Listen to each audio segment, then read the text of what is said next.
I will now proceed, and we are now going to navigate to the Antarctic ecosystem. And I want to welcome Bernardo Rocha. Thank you, Bernardo, for accepting our invitation. Bernardo is also a PhD student of FCUL. And Bernardo's interests are mainly focused on the use of lichens as ecological indicators to track the effects of climate change, I believe. So we are going to hear about this, and I want to also congratulate you for approaching such an important issue. Okay, thank you very much, Bernardo, for being here, and now the screen is yours. Thank you. Good afternoon, everyone. So I'm now trying to share my presentation. Is the sound and image okay? Yeah.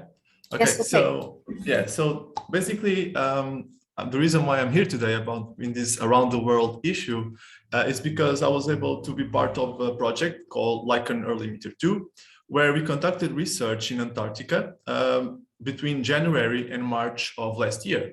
So as you know, all this problematic about the coronavirus started pretty much in that time. So when we got back from Antarctica, we immediately went into lockdown. So we had to find a way to keep going with our research. So we tried to adapt and try not that this lockdown does not interfere with the work that we were doing. And so today I'll try to kind of like separate the presentation between why is Antarctica important in the scopus of my PhD thesis, and then the second part try to show you some of the results we already have from the initial analysis that we have been doing. So the first thing is that we know that climate change is right now one of the main global change drivers. We have seen a steady increase, for example, in the annual mean temperatures, and we are now more than ever seeing the effects and the impacts that climate change can have on biodiversity, on ecosystems, and even on ourselves. And so climate change kind of profiles itself as one of the most pressing challenges of this century, and it needs to be tackled. In order to efforts have been done already, and several UN conventions have already stated the need to develop indicators that not only allow us to understand the effects of climate change in biodiversity and ecosystems, but also to try to assess how already actions to mitigate climate change effects have been working, their success. For example, there is already in place a global meteorological stations networks that allow us to understand how climate is changing both in space and time. But for example, if we consider a same 2 degrees increase in temperature, that variation will have a completely different impact on, for example, a polar ecosystem and compared to a desert ecosystem. And so it's important, obviously, to try to understand how climate is changing, but it's also fundamental that we understand how those changes impact the ecosystems and the biodiversity within it. So although there are several suitable ecological indicators, in my PhD, we are focused on lichens.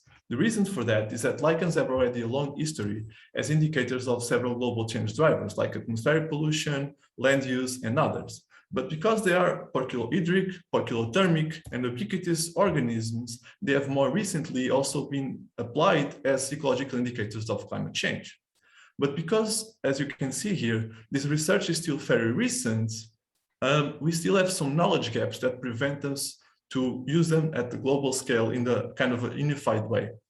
And so that's where my PhD was born. So the idea behind my PhD is that we try to search for those knowledge gaps and try to build a global framework where we use lichens diversity as ecological indicators of the effects of climate change, both across space and time at the global scale.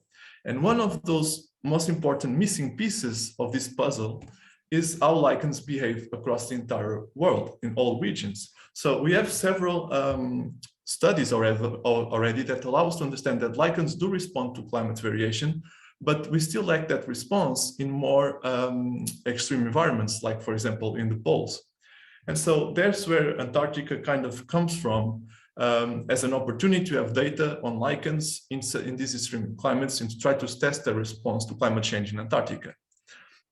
So although, as you can already kind of see, Antarctica is a beautiful place to be and to have research, to do research on, there are also a lot of challenges that needs to be surpassed.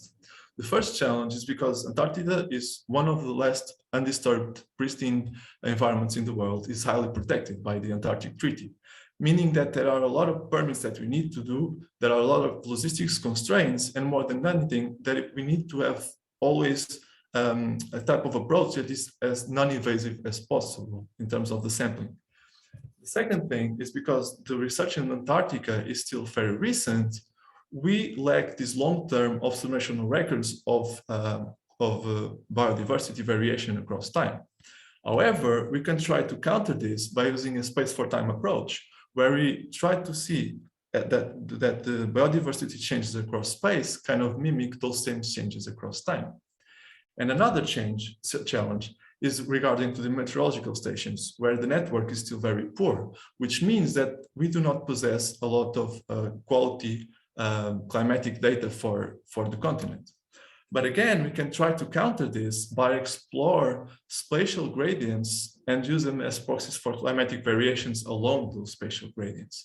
So, and the good thing about Antarctica in terms of this is that because of such a harsh environmental conditions, we can see even a marked change in climate, even along small altitudinal and descent to the coast spatial gradients.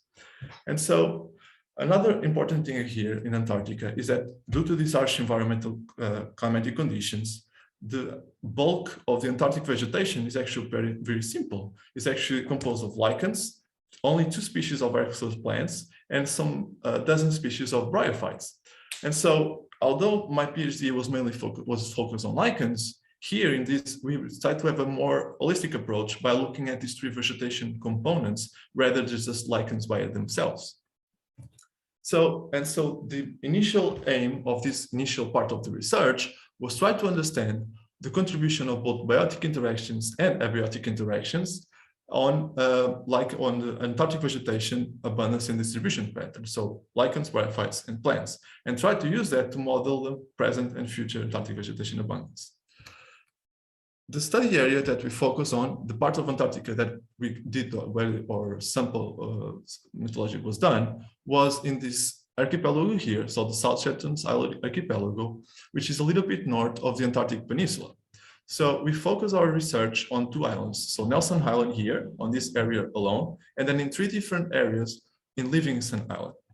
Along each of these areas, we try to explore the spatial gradients of altitude, where we would do a sampling site every 50 meters, so that we would have we would sample the vegetation along these climatic gradients, with the hope that we would see some type of shifts triggered by some type of environmental variations as well. Within each sampling site, we did an adaptation of the quadrant method. So in its original form, this method was actually already been used to sample biocrusts in hot, arid environments in the Iberian Peninsula.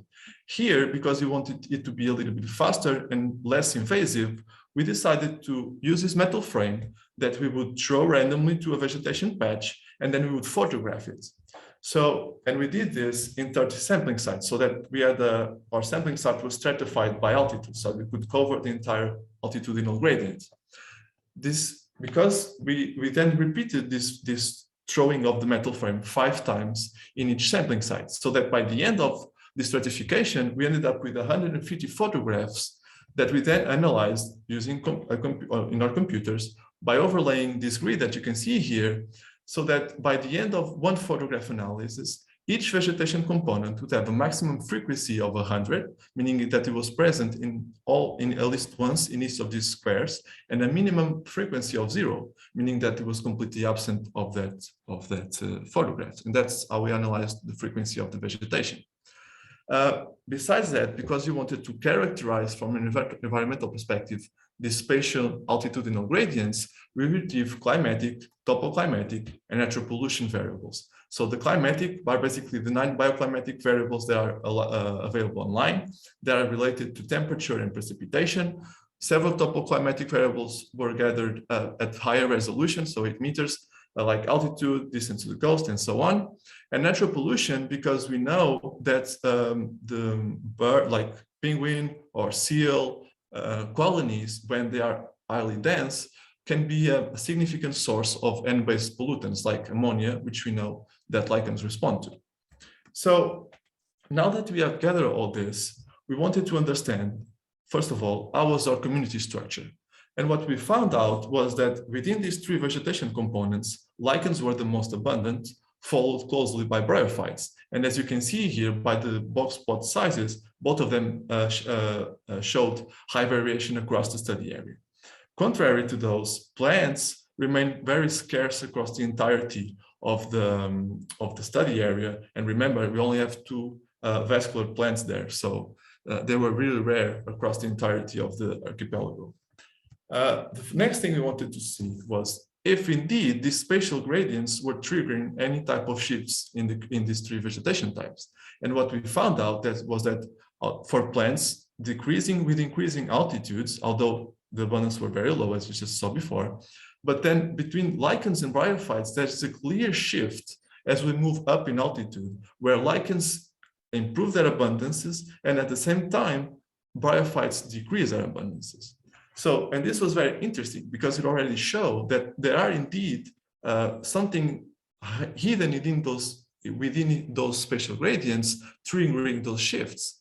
And that was the next step. So what are indeed the drivers triggering these shifts? So what we did next was that we selected the 4 variables best correlated with each of the vegetation components, and then modeled that vegetation components with all potential combinations of those 4 respective environmental variables, and then shows the model with the best adjust R-square. And so this table here kind of summarizes this 2-step approach. And what it shows is that the main driver for bryophytes abundance across that altitudinal gradient was the mean diurnal range, which is a bioclimatic variable that translates the difference, the range of temperature, the daily range of temperature, so maximum minus the minimum temperature recorded, with a negative effect on bryophytes abundances. For lichens, it was altitude, which is something that you just saw in the last slide. And for plants, it was both a combination of altitude and the isothermality, which is again a bioclimatic variable related to the temperature, to the annual temperature evenness. So now that we have unraveled the main environmental drivers creating these shifts, although we need to take in consideration that the variables that we have are of poor quality, we decided to try again and look at this graph because there's something interesting about it. So, for example, lichens have high abundances at higher altitudes. That's okay, but at higher altitudes are also the areas where environmental conditions are harsher. So, if lichens are able to survive and even sustain themselves at these higher altitudes, why do they decrease at lower altitudes where conditions are milder? That was kind of interesting. So what we start to think about was, okay, we have topoclimatic and climatic drivers triggering the abundances and covers of these 3 vegetation components. But there probably is something else. So like, for example, the interactions between the vegetation themselves, like, for example, competition or something like that, that also help triggering and shaping the communities. And in order to test this, we did a structural equation model. And what it showed was that not only did it quantify these abiotic interactions between the variables that we just selected in the last models with the respective vegetation types, but more importantly, it quantified the effects of each vegetation type on the others. And what it showed was that plants have indeed a strong negative effects both on lichens and bryophytes, and then bryophytes on their own way have a negative effect on lichens. And although this seems kind of like a simple result, it is, at least to our knowledge, the first time that the biotic interactions between these 3 vegetation components was considered and quantified in a statistical way. So now that we have done all this, we quantified the biotic interactions, we quantified the abiotic interactions, we decided to translate it to models, to spatial models, to try to understand how would the abundance of the 3 vegetation types be across the entirety of the study area based on these interactions. And what we found out for present conditions was that lichens did indeed reveal a large abundances across the entirety of the archipelago. But as you can see here, in areas where plants and bryophytes abundance are higher, lichens are lower, which is a result, direct result of these symbiotic interactions between the three vegetation components.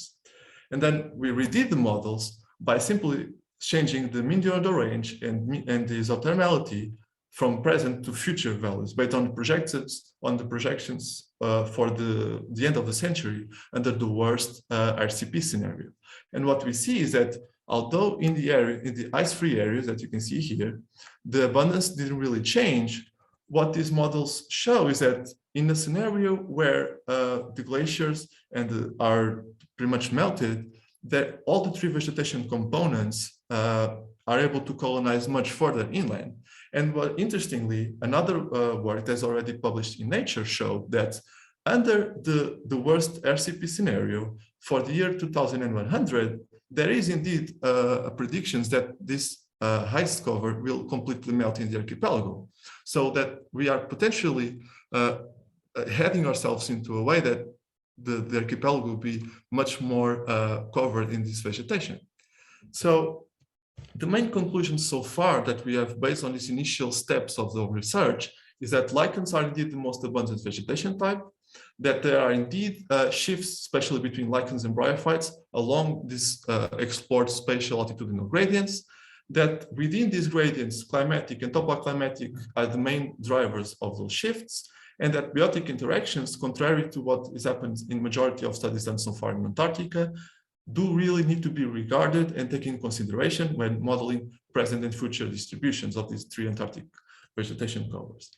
And because we are just in the initial steps of our research, more than these results about the models, about the best drivers, it's important to lay foundations for future work and research in Antarctica. So the main foundations that we have so far is that foremost, the broad latitudinal gradients that some projects have already explored in Antarctica are not really necessary. They are very time consuming, very financially problematic. And so we can have the same variations in climate even along small altitudinal and descent to the coast gradients. The second thing is that even just looking at the stream and vegetation components as a whole, we already see them shifting in response to climate, meaning that just by doing this very simple approach, you can already create a very ecological indicator of climate change in Antarctica. And then the third and fourth points are actually kind of mixed together because they are related to the quadrant method. So, like I said before, there is not really a standard sampling methodology for to sample Antarctic vegetation. So this adaptation of the quadrant method revealed itself as being a very fast, precise, and more importantly, non-invasive methodology to sample, which is very important, like I said before. And because it's focused on photography to estimate the frequency of the vegetation, we have the potential in the future to upscale this to drone or satellite imagery analysis. And if we are successful in that, we'll be able to apply this ecological indicator to much broader spatial regions.